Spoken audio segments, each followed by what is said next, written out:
여러분 안녕하십니까? 2021년 7월 22일 우리 하나님께서 주시는 생명의 말씀 출애굽 시편 14편 1절로 7절의 말씀을 제가 봉독에 올리겠습니다. 다윗의 시편입니다. 어리석은 자는 그의 마음에 이르기를 하나님이 없다 하는도다. 그들은 부패하고 그 소용이 가증하여 선을 행하는 자가 없도다. 여호와께서 하늘에서 인생을 구워 살피사 지각에 있어서 하나님을 찾는 자가 있는가 불효하신즉 다 치우쳐 함께 더러운 자가 되고 선을 행하는 자가 없으니 하나도 없도다. 죄악을 행하는 자는 다 무지하냐. 그들이 떡 먹듯이 내 백성을 먹으면서 여호와를 부르지 아니하는도다. 그러나 거기서 그들은 두려워하였으니 하나님이 의인의 세대에 계심이로다. 너희가 가난한 자의 계획을 부끄럽게 하나 오직 여호와는 그의 피난처가 되시도다. 이스라엘의 구원이 시온에서 나오기를 원하노도다. 여호와께서 그의 백성을 포로된 곳에서 돌이키실 때에 야곱이 즐거워하고 이스라엘이 기뻐하리로다. 아멘. 방금 읽어드린 이 말씀을 중심으로 무신론자들을 두렵게 하는 성도의 삶을 살아가기로 하는 제목의 말씀을 전합니다. 무신론자들을 두렵게 하는 성도의 삶 또는 성도의 삶을 살아가기, 오늘 제목이 되겠습니다. 오늘의 이 시편 저자 다윗은 성령의 감동 가운데 하나님의 창조 세계에 살고 있으면서도 하나님의 존재를 부정하는 이론적 무신론자들과 또 하나님의 이름을 인정하고 또 믿는다고 하면서도 행위로는 하나님을 부정하는 유신론적 무신론자들, 또 다른 말로 하면 실천적 무신론자들에 대해서 이야기하면서 우리의 하나님의 주권과 그 다스리심을 인정하고 살아가는 성도들은 이러한 틈바구니에서 어떻게 살아가야 하는지 오늘 이 말씀에 보여주며, 또 이런 이론적 무신론자들이나 유신론적 무신론자들에 의해서 주의 성도들이 때로 고통과 어려움을 당하지만은 하나님께서는 저들을 구원하시고 저희들의 편이 되어주셔서 핍박하는 자들을 부끄럽게 하시며 두렵게 하시며 주의 백성들은 즐거워하며 기뻐하게 될 것을 노래하고 있습니다. 자, 오늘의 말씀 표면으로 보면은 참 난해해요. 어떻게 이 말씀을 분석하고 조직 구성해서 전달해야 될 것인가 참 어려워요. 여러 가지로 생각해 본 가운데 저는 오늘의 말씀에서 크게 세 가지를 생각했습니다. 앞에서 서두에서 말된 것처럼 이론적 무신론자들의 특성이 어떤지, 그것은 14장 1절로 3절까지 잘 나와 있습니다. 두 번째로는 유신론적 무신론자들, 또 다시 말하면 실천적 무신론자들은 그들의 특징이, 삶이 어떠한지 14장 4절에서 6절까지 나와 있습니다. 이들은 하나님을 인정하는 것 같으면서도 실제 그들의 삶과 행동에서는 인정하지 않는 거죠. 마지막으로 하나님의 주권과 통치를 인정하고 하나님을 예배하며 섬기며 살아가는 성도들, 14장 6절로 7절 이렇게 나와 있습니다. 전체적으로 세 부류의 사람들의 특성을 생각해 보면서 오늘 주시는 교훈을 마음에 새기고자 합니다. 자, 그러면 여러분, 첫 번째로 이론적 무신론자들의 특징은 어디 있을까요? 그들은 신의 존재는 본래부터 없는 것이며, 신이라고 하는 것은 유약한 인간이 자기 보호를 위해서 가상의 신으로 만들어낸 것뿐이라고 억지 논리를 펴니다. 그럴싸하게 들리죠. 신은 본래부터 존재하는 것이 아니며 유약한 인간이 자기 보호를 위해서, 자기의 존재 보호를 위해서 만들어낸, 생각 속에 만들어낸 신일 뿐이다라고 그렇게 말하는 것입니다. 여러분, 근데 이게 맞는 이야기일까요? 무신론자들의 이론적 무신론자들의 이런 주장과 논리가 맞는 것일까요? 그렇지 않습니다. 저는 성경으로 대응합니다. 사도 바울은 로마서 1장에서 하나님 없이 살아가는 이방인들, 즉 이론적 무신론자들에 대한 특징을 말하면서 그들이 하나님의 존재를 부정하는 것은 하나님을 알만한 것이 다 보임에도 불구하고 그들은 그렇게 죄악된 본성에서 우러나는 부패성이 그렇게 하나님의 존재를 부정하는 것이라고 로마서 1장 18절 이하에서 분명히 우리에게 설명해 주고 있습니다. 바울이 이처럼 이론적 무신론자들이 하나님을 부정하는 것을 무엇으로서 이렇게 지금 빗대어 이야기하고 있는가 하면요, 특별히 창조에서 그렇습니다. 하나님께서 지으신 삼라만상의 그 창조 질서 속에 분명히 보이는 하나님의 능력과 신성을 그들은 객관적으로도 볼 수 있으면서도 그들은 일부러 부정하는 것이며 하나님 대신 자기가 신이 되며 자기가 만들어낸 그런 허황된 거짓된 신을 숭배하는 자들이라고 그렇게 말하고 있습니다. 그렇습니다. 저는 실제로 제가 젊은 시절 항해사로 배를 타고 이 대륙과 저 대륙으로 또 세계 이 항구와 저 항구를 다니면서 배를 타고 다닐 때에 참 정말 하나님의 이 우주 만물의 창조가 신비함을, 우주의 신비함을 많이 경험했습니다. 당시에 태평양이나 대서양, 인도양 같은 큰 대양을 항해하고 다닐 때에는요, 제일로 중요한 것이 배의 위치를 확인하고 내야 되는 거예요. 그런데 무슨 섬이 있습니까? 무슨 육지에 무슨 목표물이 아무것도 없는 것이죠. 그 망망한 배에서 배의 위치를 확인해 가면서, 예를 들면 한국을 출발해서 미국 샌프란시스코로 간다, 미국 포틀랜드나 롱비치를 간다. 저 여러 번 갔는데요, 적어도 14일 보름 이상 항해를 해 나가는데 우리 배가 지금 태평양 바다 어디에 뜨는지 어떻게 알 수 있겠습니까? 모르는 거예요. 그때 이제 발견해낸 우리 앞선 선조들이 발견해낸 방법이, 지금은 GPS나 내비게이션이 있으니까 배의 위치를 착착착 인공위성에서 다 쏴서 알려줘요. 엄청 편한 시대가 되어 첨단 문명의 시기가 되었죠. 그러나 그때는 그렇지 않았어요. 제가 젊었을 때만 해도요, 그게 없어가지고 섹스탄트라고 하는 6분이라고 하는 천문 관측기계가 있어가지고 그것을 손에 들고 낮에는 태양의 고도를 수평선까지 탁 끌어내려서 고도를 재고, 또 항원역이나 이른 새벽에는 별들, 제가 그래서 별의 이름을 많이 외웠어요. 혹성들, 금성, 화성, 목성 이런, 그리고 또 항성들, 그 별들의 그 고도를 탁 수평선까지 끌어내려 가지고 위치를 내는데, 어떻게 내는가 하면요, 영국의 그린위치 선분대에서 발간한 천체 운행 테이블이 있어요. 거기에 보면요, 태양이 또는 별들이 이 우주를 이렇게 돌아가는, 운행하는 그 매월, 며칠, 몇 시, 몇 분, 몇 초에는 어디라는 것이 나와요. 여러분, 그것을 근거로 해서 고도를 관측한 그것을 서로 대조해서 위치를 냈습니다. 여러분, 만일 태양이나 달이나 별들이요, 자기가 돌아가는 일정한 방향으로 일정한 속도를 가지고 돌아가지 아니하면요, 이런 타임 테이블이 나올 수가 없는 거예요. 영국 그린위치 천문대에서 비행기의 그 항법사들이나 선박의 항해사들을 위해서 그걸 만들어내, 그 책을 발견해 내거든요.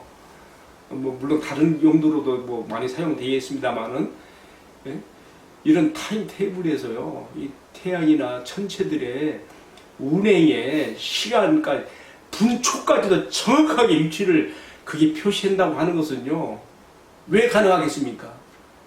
그만큼 우주 운행 속에는 창조주가 정한 질서와 법칙이 있기 때문에 이것들이 제각각 방향을 틀거나 아니면 속도를 줄이거나 빠르게 하거나 그렇게 하지 않고 일정한 방향과 일정한 속도로 돌아가기 때문에 이런 결과가 나오는 것이죠. 그렇기 때문에 이 우주 만물 가운데 예? 그 별들의 충돌이 없고 지구가 이렇게 예, 안전하게 가고 있는 것도 다 하나님께서 만드신 질서와 섭리 가운데 운행되고 있기 때문에 그런 것이 저는요 안 믿는 사람이라도 하나님이 없다가는 무신론자를 할지라도 야 어찌 그 태양을 비롯한 전체 그 수많은 별들이 다 제가끔 환치도 흔들림 없이 자기 길을 돌며 제자 속도를 유지할까 이거 생각한다면요 이것을 만드신 창조자의 존재를 부정할 수 없으리라고 생각합니다. 여러분 이런 것이 우연하게 나올 거겠습니까? 우연의 결과입니까? 그렇지 않죠. 사도 바울은 로마서 1장에서 하나님이 없다고 부정하며 죄악하며 살아가는 무신론자들에 대해서 다른 건 다 그만두고 창조세계 하나만 놓고 보자. 그 얼마든지 하나님을 알만한 것이 그 속에 봄에도 불구하고 너희가 부정하고 있는 것이 아니냐 이렇게 말하는 것이죠.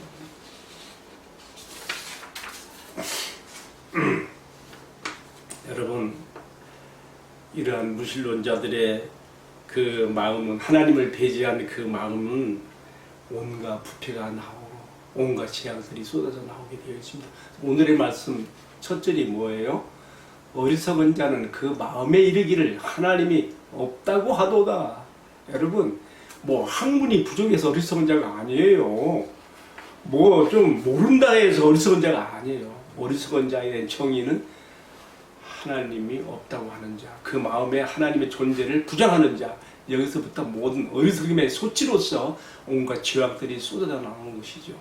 저희는 부패하고 그 소용이 가증하여 선을 행하는 자가 없으니 하나도 없도다. 이렇게 선언적으로 하나님께서 다윗의 입을 통해서 어리석은 자, 무신론자에 대한 특징을 말하고 있는 것입니다. 이어지는 말씀에 보게 되면 하나님께서 정말 이 세상 가운데 하나님의 형상대로 지음받는 인간들 가운데서 그 지각이 있어서 하나님을 찾는 자가 있는가 보자 하시고 좀 살펴보았지만 선을 행하는 자가 없으니 하나도 없도다라고 이렇게 말하고 있는데 특별히 이것은요 창세기 6장 노아 시대의 그러한 특징을 염두에 두고 이 시편의 저자가 이렇게 쓴 것으로 이해가 됩니다. 이처럼 세상에는 이론적 무신론자들이 있어서 고의적으로 의도적으로 하나님의 존재를 부정합니다. 그들은 하나님의 실체를 존재를 부정하기 때문에 자기 삶의 의미를 가질 수가 없습니다. 자기 삶의 의미가 없기 때문에 이 삶의 의미를 채워보려고 온갖 못된 짓들을 하나님 없는 세상의 것들로 채우려고 하기 때문에 온갖 죄악들이 거기서 쏟아져 나오는 것이고 헛된 야망을 추구하며 자기 성공과 자기 자아 성취를 위해서는 못할 것이 없는 그런 길로도 가는 것입니다. 하나님의 심판과 파멸이 그들에게 있을 뿐입니다. 자, 이어지는 말씀은요 14장 4절에서 6절까지 유신론적 무신론자들에 대한 이야기를 하고 있습니다. 다시 말하면 실천적 무신론자들, 그들은 어떤 특징을 가집니까? 여호와 하나님을 인정하면서도요 그들의 실제 생활 속에서는 삶 가운데서는 행동 가운데서는 하나님이 없는 행동을 합니다. 이 시편의 저자 다윗은 지금 이 시편 14편을 쓰면서 무엇을 염두에 뒀을까요? 당시에요 사울왕을 비롯한 이스라엘 안에 많은 사람들이 입으로는 하나님을 인정하는 것 같지만은 그들의 생활과 삶 속에는 여호와 하나님의 통치와 다스림이 없는, 그의 통치와 다스림이 그의 말씀을 통해서 율법을 통해서 분명히 선포되고 그것이 시행돼야 함에도 불구하고 그들은 여호와도 자기들 마음대로 살아가는 그런 모습을 보기 때문에 이렇게 이들에 대한 특징을 또 쓰고 있습니다. 사울왕을 한번 보십시다. 사울왕은요 여호와를 인정했어요. 하나님 앞에 제사도 드렸어요. 그러나 그가 다윗을 자기의 라이벌로 생각하고 미워하기 시작하면서부터 악한 신이 들어가서 그의 부패된 심령 가운데 이제는 하나님의 존재하심과 하나님의 다스리심을 부정하고 악한 영에 끌려져서 그는 온갖 포악한 일을 저지르지 않습니까? 예를 들면 다윗이 도망가다가 높당의 제사장 아히두베에 이르렀는데 아히두베 그에게 떡도 주고 지성소 안에 성소 안에 있는 물리는 떡을 주고 또 호신용 무기를 구했을 때 골리앗을 죽였을 때 갖고 왔던 칼을 주니까 이것보다 좋은 것이 없다 하고 좋아하면서 받아가지 않습니까? 그것을 마침 거기에 있었던 에돔 사람 사울의 목제장이 그것을 보고서 사울에게 보고 고발하게 되죠. 사울이 막 억지노명을 주는 거예요. 대사장들에게. 너희가 다윗과 공모하여 나를 죽이려 했도다 하면서 높당의 제사장 85인을 주. 여러분, 사울은 여호와의 이름을 인정하고 제사까지 드리는 그런 사람이고 하나님의 그런 기름 부음으로 그는 왕까지 된 사람이지만 그가 유실론적 무실론자가 되어서 어찌 보면은 이론적 무신론자보다도 더 무서운 짓도 저지른 그런 왕으로 드러나고 있습니다. 여러분, 이런 사람들이요, 하나님의 이름을 부르고 하나님의 제사 예배는 드리는 것 같으면서도 하나님의 그 임재와 다스림과 통치와 그의 말씀은 철저히 부정하고 잘못대로 살아가는 사람들이 너무나 많은 모범한 그 밤을 맞은 그 시대를 다윗은 탄식하면서 시편 12편을 썼는데 오늘 본문의 내용도 시편 12편과 일맥상통하는 것들이 많이 들어있습니다. 그래서 오늘 말씀에서도요 14편 4절 5절에 보게 되면 이러한 유실론적 무신론자들에 대한 그 이야기를 어떻게 하고 있는가 하면요, 그들이 떡 먹듯이 내 백성을 먹으면서 여호와를 부르지 아니하는도다. 보통 우리가 떡 주무르듯이 한다는 말이 있잖아요. 하나님의 백성들을 마음대로 주물럭거리고 지 마음대로 다루면서 여호와 하나님 두려워하거나 그의 이름을 부르지 않고 회개하지 않고 하나님이 회개의 기회를 주시지만 부정하고 지멋대로 나아간 그런 사울의 모습을, 또 그 시대의 실천적 무신자들의 모습을 다윗은 이렇게 기록했습니다. 오늘 우리 시대에도 하나님을 인정하고 믿는다고 하면서도 실제 자신의 마음과 삶 가운데는 하나님의 주권을 인정하지 않고 내 마음대로 살아감으로써 이론적 무신론자들에게 보이는 죄악이나 혹은 그 이상의 죄악을 그런 저지르는 그러한 유실론적 무신론자들이 많이 있습니다. 우리가 저 자신을 포함하여 우리가 삶과 두려움으로 돌아볼 말씀이 아닐 수가 없습니다. 그러나 하나님께서는 어떻게 하셨습니까? 5절 말씀에 보게 되면 그러나 그때에 그들은 두려워하고 두려워했으니 하나님이 의인의 세대에, 다시 말하면 의인의 편에 계시미로다. 자, 여러분, 이 유실론적 무신론자로 된 어떤 그 상징적 인물로서 지금 다윗은 사울을 염두에 두고 지금 이렇게 시를 썼다고 생각하는데요, 딱 맞아요. 그러나 그때 그는 두려워하고 두려워했으니, 사울이요 엄청 두려워했어요. 누구를요? 다윗을요. 왜? 하나님이 그와 함께 계심을 보면 볼수록 더욱 두려워해서 다윗을 제거하려고 그렇게 애를 썼던 것이죠.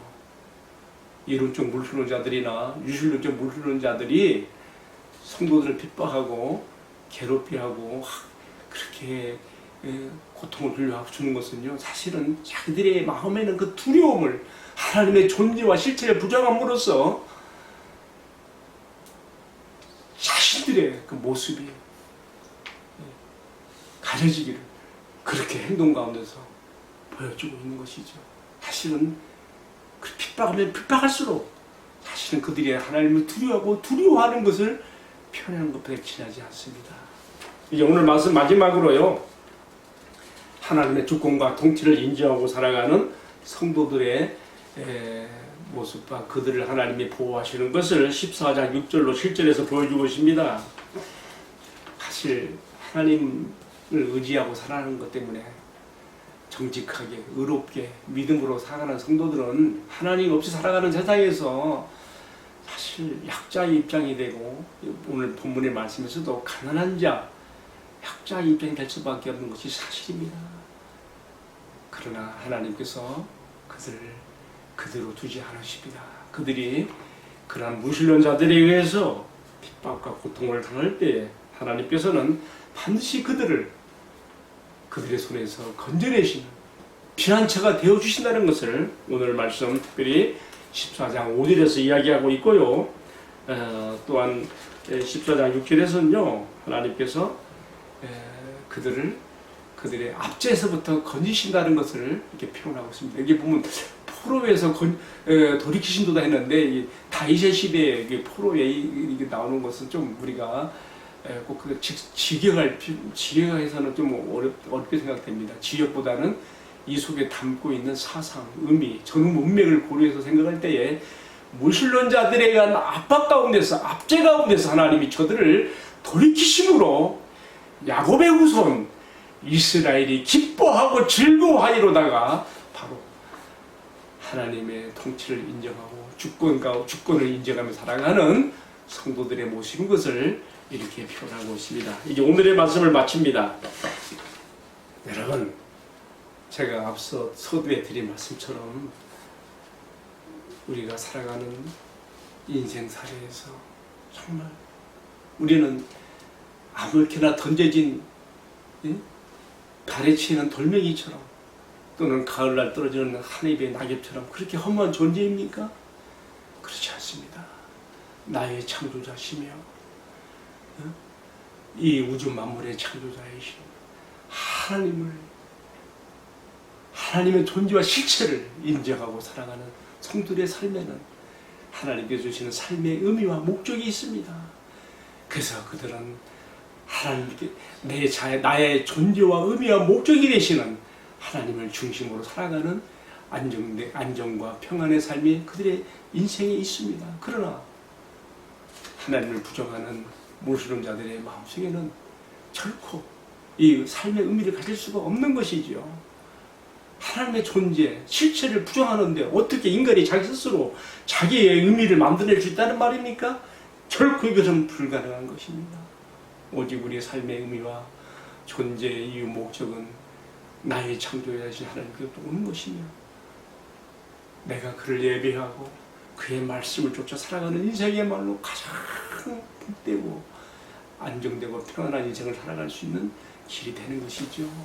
바라기는 성도 여러분, 우리들이 이 세상을 살아갈 때에 이처럼 무신론자들로 상징된 세상에서 우리가 때로는 고통받고 어려움 당할 수도 있습니다. 바르게, 의롭게 예수님 때문에 그의 말씀을 따라 사는 것 때문에 어려움을 당할 때도 있습니다. 그러나 우리가 이러한 하나님의 존재와 그의 통치와 주권을 인정하는 삶을 살아감으로 말미암아 때로 어려움을 당할 때, 그러나 하나님께서 반드시 우리를 지켜주신다는 것을 우리가 기억해야 되겠고, 또한 이러한 우리 모습을 보고 무신론자들이 마음에 두려움을 갖게 된다는 것을 기억하면서 오늘 말씀 마지막 한마디 마칩니다. 복 있는 성도의 삶은 그의 삶 가운데서 하나님의 존재와 역사하심을 드러내므로 무신론자들에게 두려움의 의미를 끼칠 수 있는 그런 성도의 삶을 살아가는 자라는 것을 제가 마지막 마감으로 마칩니다. 기도하겠습니다. 사랑하시는 주님, 무신론자들이 판을 치는 이 악한 세상 속에서 주 믿는 성도로서 주님의 주권과 통치를 인정하며 살아가는 성도로서 나의 삶이 무신론자들에게 주님의 살아계심을 증명하고 주님께 영광을 돌리며 그들이 두려워하며 회개케 이르게 하는데 쓰임받는 주님의 도구가 될 수 있도록 나의 삶을 주께서 축복하시고 은혜를 베풀어 주시며 오늘 이 말씀을 시청한 모든 성도들의 심령과 삶 가운데 주님 같은 은혜를 나리어 주옵소서. 모든 말씀을 우리 주님 예수 그리스도의 이름을 받들어 기도 올리옵나이다. 아멘. 네, 마쳤습니다. 감사합니다.